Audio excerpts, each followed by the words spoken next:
எத்தனை வருஷமா அவர் வர முடியாம இருந்தாரு? 2 வருஷம். 2 வாரமா வரேன். போன வாரம் வந்தேன். சாமி கிட்ட சொல்லி அழுதேன்.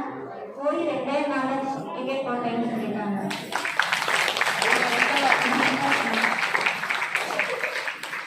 கூட உனக்கு எப்படி இந்த போனது? 2 வருஷம் எவ்வளவு கஷ்டப்பட்ட, எப்படி உனக்கு அது கிடைச்சதுன்னு சொல்லு. பேர் என்ன சொல்லு? என் பேர் பழனி. எந்த ஊர்? சொந்த ஊரு? எனக்கு சொந்த ஊர் பெருமாள், தஞ்சாவூர் மாவட்டம். நான் ஃபுல் கார்பெண்டர். பார்த்து பேசலாம்.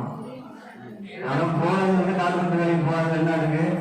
ஆனால் மாடிக்கிறது வந்து வேற வேலையில் போய் மாட்டிக்கிட்டேன். ஆமாம். 2.25 வருஷம் எவ்வளவு வேதனை? வேதனை அறுவாத துறையில இப்படியே கிடந்தேன். ஒன்றும் சொல்ல முடியல.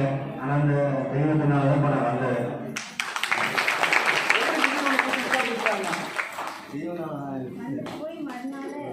இங்க வந்து அழுது மாலை போட்டா போன ஆடிகள் இல்ல. அடுத்த நாள் காலையில் அரசாங்கம் கொடுத்து நீ உன் நாட்டுக்கு போன சொல்லி பாஸ்போர்ட்டை கையில் கொடுத்தாங்க.